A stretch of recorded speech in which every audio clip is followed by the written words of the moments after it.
C'est l'heure de vous informer, mesdames et messieurs, bonsoir. Tout d'abord, prenons les titres.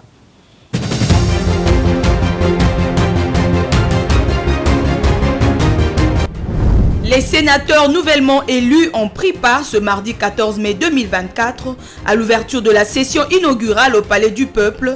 Il était question pour le secrétaire général de procéder à l'installation du bureau d'âge du Sénat qui sera dirigé par Pascal Kinduelo, le doyen d'âge secondé de deux plus jeunes sénateurs dont Moïse Ekumbo et de Ivan Kazadi Kankonde qui assureront le secrétariat du bureau.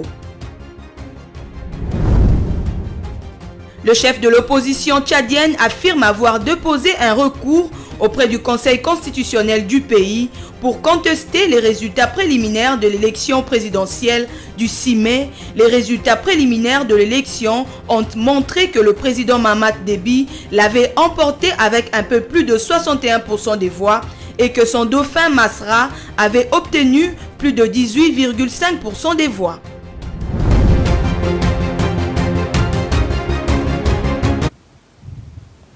Bienvenue dans ce journal de 19h sur Mandico Télévision.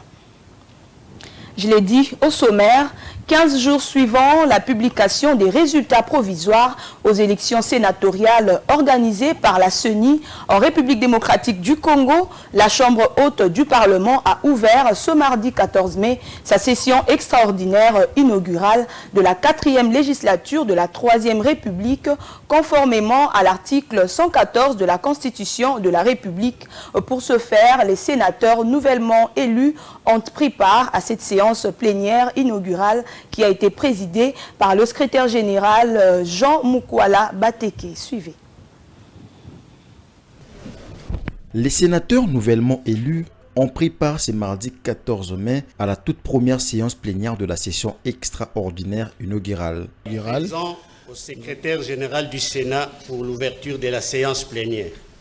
La séance a été présidée par Jean Mukwala Bateke, secrétaire général de la Chambre haute du Parlement congolais, qui a procédé à l'installation du bureau d'âge. Ces bureaux, chargés de gérer les affaires courantes avant l'élection du bureau définitif, est constitué des 3 membres, le doyen d'âge et les 2 plus jeunes sénateurs élus. Il s'agit donc de Pascal Kinduelo Lumbu, âgé de 85 ans, de Moïse Ekumbo Lungulu, âgé de 30 ans, et de Ivan Kazadi Kankonde, âgé de 31 ans. Conformément à l'article 114 de la Constitution, le bureau d'âge a pour mission la validation des pouvoirs de nouveaux élus, l'élaboration et l'adoption du règlement intérieur, ainsi que l'élection et l'installation du bureau définitif. La Commission électorale nationale indépendante a précédemment dévoilé les résultats de l'élection des sénateurs organisée dans 20 provinces de la République, relevant 84 sénateurs de la nouvelle législature. Les sièges restants, soit 24, seront pourvus après les élections dans les provinces du Kwilu, Ituri, Nord Kivu,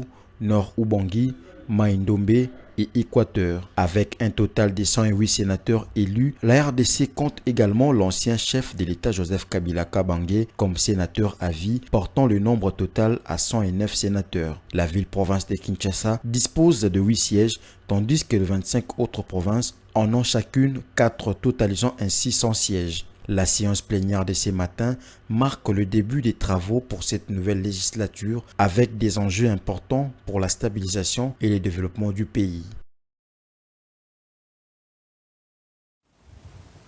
Et dans ce même chapitre, début ce mardi 14 mai de l'examen des requêtes introduites en contestation des résultats provisoires des sénatoriales du lundi 29 avril dernier à la Cour constitutionnelle. 20 affaires sont alignées à la Haute Cour qui dispose d'un délai de 60 jours pour rendre ses arrêts. Rantalouye-là pour le commentaire.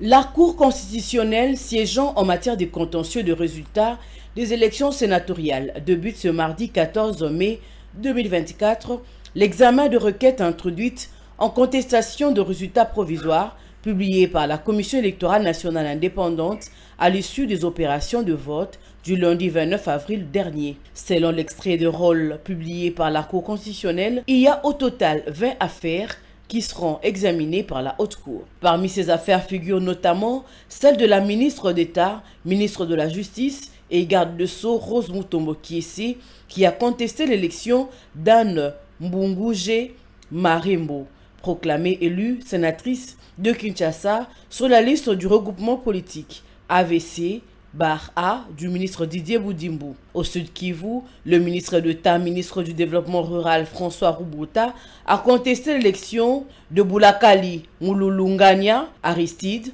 proclamé élu sénateur sur la liste de l'UDPS Tshisekedi. Omana Pascal, vice-ministre du Plan, proclamé sénateur au Maniema, est également contesté par un autre candidat du regroupement politique AA-UNC de Vital Kamerhe.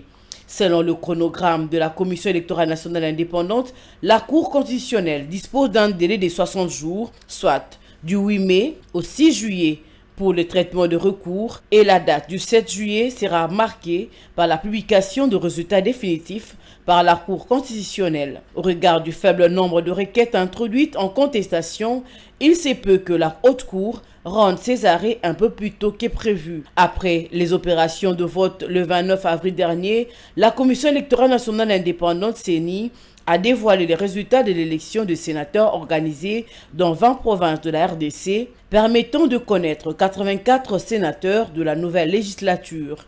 Les autres sièges restants, soit 24, seront pourvus après la tenue de l'élection dans les provinces du Kwilu, Ituri, Nord Kivu, Nord Ubangi, Maïndombe et Équateur.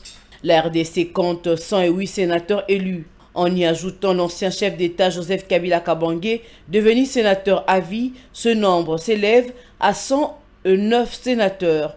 La ville-province de Kinshasa compte 8 sièges, tandis que les 25 autres provinces ont chacune 4 sièges, totalisant 100 sièges. Il faut signaler également que le bureau provisoire du Sénat a été installé ce mardi 14 mai et sera présidé par Kindwelo Lumbu Pascal, 85 ans, assisté par les deux Benjamin, Moïse Ekumbo Lungulu, 30 ans, Ivan Kazadi Kankonde, 31 ans. Et puis, clôture depuis le lundi 13 mai dernier du dépôt des candidatures pour l'élection du bureau définitif de l'Assemblée nationale de la République démocratique du Congo. Les différents candidats à ce scrutin, tant du côté de la majorité que de l'opposition parlementaire, accompagnés des membres de leur famille politique, ont déposé leur dossier au Palais du Peuple, siège national de la Chambre basse du Parlement. Regardez. Les candidats au poste du bureau définitif de l'Assemblée nationale de la République démocratique du Congo ont attendu le dernier jour pour déposer leur dossier. Pourtant, cette opération avait démarré depuis le vendredi dernier. Au poste de premier vice-président, c'est le professeur Jean-Claude Chilumbaï de l'Union pour la démocratie et le progrès social, première force politique au Parlement, qui est candidat. Il s'est fait accompagner par le secrétaire général de son parti et d'autres membres de sa famille politique. Notre candidat est connu de tous les membres de l'UDPS, le professeur Dr Chilumbaï, qui est à ma droite, à qui le parti a fait confiance pour nous représenter au bureau de l'Assemblée nationale. Président honoraire de l'Assemblée nationale et président du bureau provisoire, Christophe Mbosso veut rester au bureau, mais cette fois-ci pour occuper le poste de deuxième vice-président. Je viens de déposer ma candidature dans le compte de la majorité, l'Union sacrée de la nation. J'ai le privilège de diriger, moi qui conduis les réunions de l'Union sacrée, au nom de chef de l'État. Au nom de l'opposition parlementaire, le député national Christian Mwando a accompagné la candidate Dominique Munongo au poste de rapporteur adjoint de l'Assemblée nationale. Il estime que son rôle sera aussi de veiller à l'exercice de la démocratie parlementaire au sein de la Chambre basse. Notre rapport, ce sera d'abord de veiller à ce que la démocratie parlementaire s'exerce véritablement à partir du bureau. Et son rôle, c'est le rôle de représenter l'ensemble de l'opposition. Et elle a des tâches spécifiques, notamment le contrôle des rapports des vacances parlementaires qu'elle va suivre. Je pense que pour cela, on peut compter sur elle. Elle est suffisamment compétente pour faire le travail. Candidat au poste de questeur de l'Assemblée nationale, Dédémo Passa promet d'être à la hauteur des tâches qui l'attendent et au service des autres. Quand tu viens pour servir les autres, le seul mot que nous demandons, c'est de nous faire confiance. Nous avons mis notre disponibilité. Effectivement, tout député, toute personne est capable de faire ce que je veux faire. Mais, dommage, il n'y a qu'une seule place. Et c'est comme ça que moi, je l'ai choisi et je demande à mes pairs de me faire confiance. Parce que ce que je ferai, c'est comme eux qui seraient à ma place. Après le dépôt des candidatures, il est prévu l'examen des dossiers et la publication de la liste définitive d'ici le 15 mai. L'élection, quant à elle, aura lieu le samedi 18 mai 2024.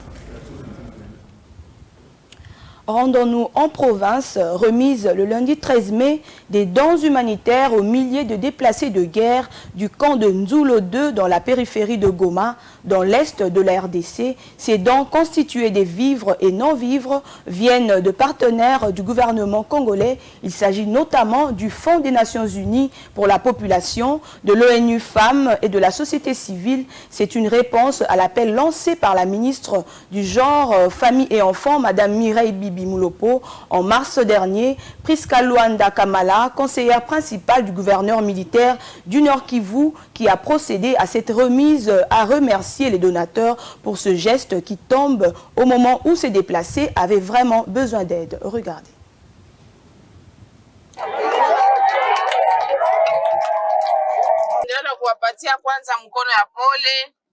Kwa mateso yote munapitia ndani. C'est avec un sentiment de joie que nous la remercions notre gouverneur de province, le général-major Chirima Mekubakiter, parce qu'elle a réalisé ce qu'elle a fait pour nous. C'est une joie pour nous parce que la plupart des femmes qui habitent ces camps n'ont pas de vêtements, n'ont pas de dignité. Alors ça arrive à point nommé parce que c'est un besoin qui se fait ressentir. Et à la même occasion, nous remercions nos partenaires, ONU Femmes et UNFPA, qui ont contribué à cette assistance, mais aussi la société civile. Comme vous le voyez ici, c'est tous les moments de la RDC qui se sont mobilisés pour apporter quelque chose et aujourd'hui, c'est arrivé à destination. En séjour dans la province du Lualaba pour répondre à l'invitation de son homologue gouverneur Fifi Masuka, le gouverneur du Tanganyika, Christian Kitungwa, a visité différents édifices de cette province, notamment l'aéroport international de Kolwezi, le chantier de l'échangeur routier du Kolwezi, le chantier de l'université de Kolwezi et autres. Le déplacement du gouverneur Christian Kitungwa rentre dans le cadre des relations interprovinciales telles que prônées par le chef de l'État Félix Antoine Tshisekedi. Profitant de son séjour, le gouverneur Christian Kitungwa a commencé par visiter le vaste chantier de l'aéroport international de Kolwezi où il a palpé du doigt le changement intégral de cet aéroport qui répond désormais aux normes internationaux. Le chef de l'État a dit que les échanges interprovinces ne doivent pas seulement être de bénéfices en termes de ressources, mais il y a une autre ressource aussi, c'est une ressource mentale, intellectuelle, qui peut être transmise d'une personne à une autre. Il est temps que l'on prenne la province du Lualaba comme une province modèle et qu'on fasse le jumelage avec le Tanganyika pour que l'on puisse aussi au niveau du Tanganyika décoller. Il s'était par la suite rendu au chantier de l'échangeur des routiers où les ouvriers procèdent à la pose des pelouses avant son inauguration. Christian Kitungwa Muteba a ensuite visité le chantier de la grande université de Lualaba, bien avant l'orphelinat officiel de cette province situé dans l'agglomération de Moussampo, territoire de Muchacha, à une dizaine de kilomètres de Kolwezi, un orphelinat qui porte le nom de la première dame Denise Nyankeru Tshisekedi. Le chantier de la direction des recettes de Lualaba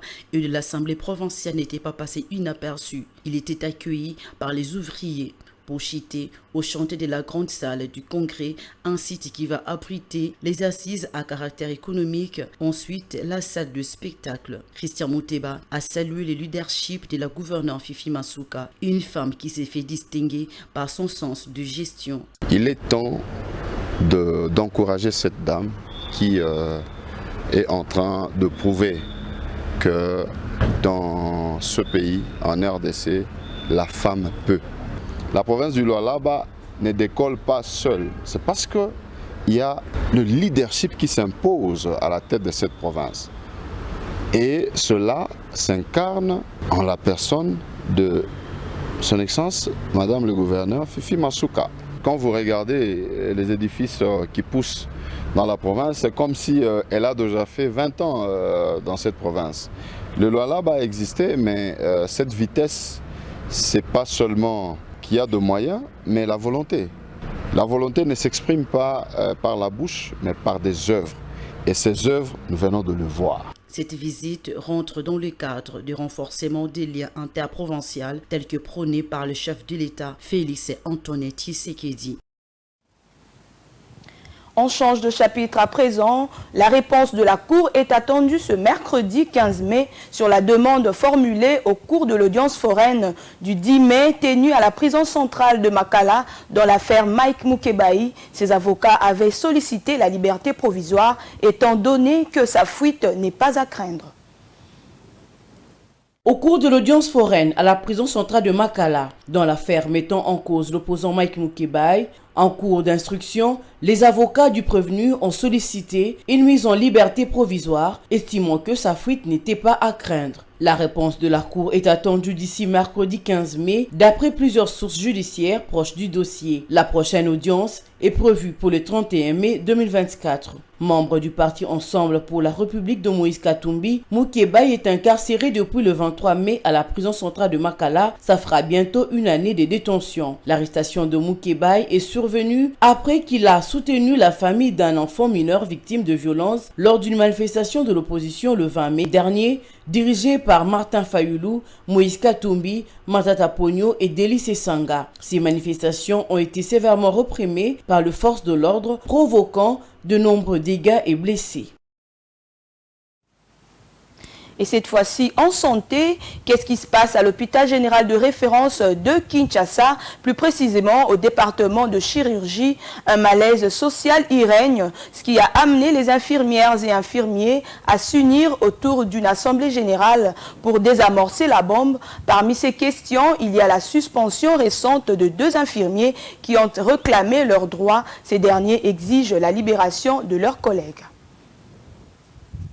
Il s'agissait au cours de cette assemblée de syndicats du centre hospitalier universitaire Renaissance, ex-Mamayemo, convoqués essentiellement pour réfléchir sur les voies et moyens de répondre à la situation salariale précaire des infirmières et infirmiers du département de chirurgie et la levée de suspension de 2 hauts cadres écartés pour avoir réclamé ce qui leur revenait de droit. Plusieurs intervenants ont défilé, notamment le président de l'ordre des infirmiers qui s'est apaisanti entre autres sur l'amélioration des conditions salariales des agents. Une déclaration a été lue en marge de cette séance de travail. Voici ce que nous déplorons.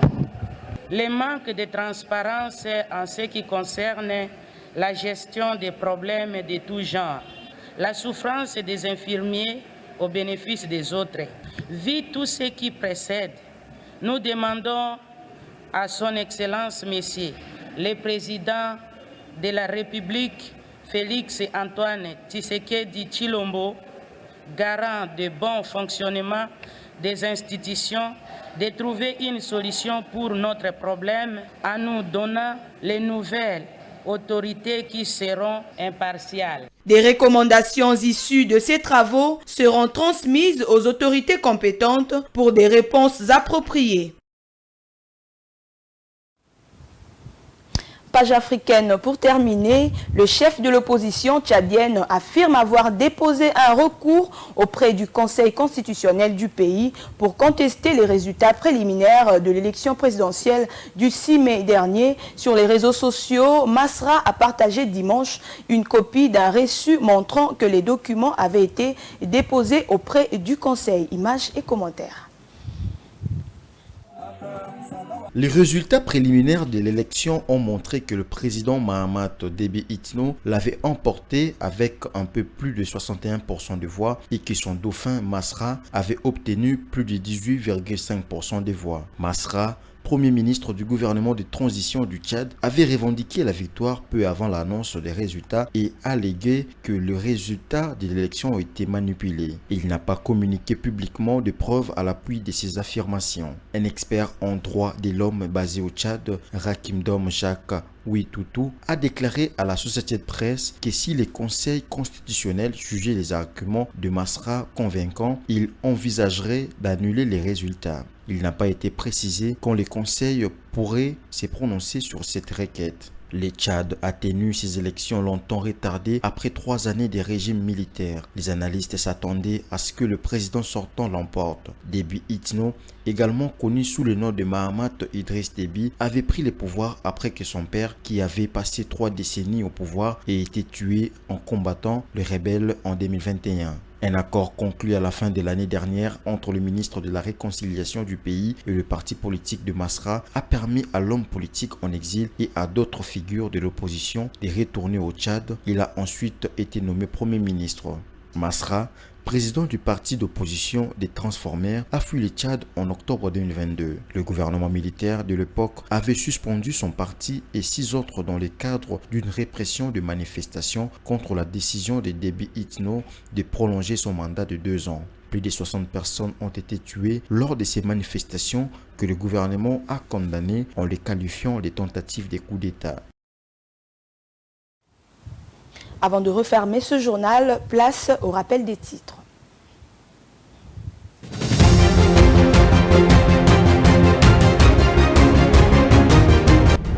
Les sénateurs nouvellement élus ont pris part ce mardi 14 mai 2024 à l'ouverture de la session inaugurale au Palais du Peuple. Il était question pour le secrétaire général de procéder à l'installation du bureau d'âge du Sénat qui sera dirigé par Pascal Kinduelo, le doyen d'âge secondé de 2 plus jeunes sénateurs dont Moïse Ekumbo et de Ivan Kazadi Kankonde qui assureront le secrétariat du bureau. Le chef de l'opposition tchadienne affirme avoir déposé un recours auprès du Conseil constitutionnel du pays pour contester les résultats préliminaires de l'élection présidentielle du 6 mai. Les résultats préliminaires de l'élection ont montré que le président Mahamat Déby l'avait emporté avec un peu plus de 61% des voix et que son dauphin Masra avait obtenu plus de 18,5% des voix.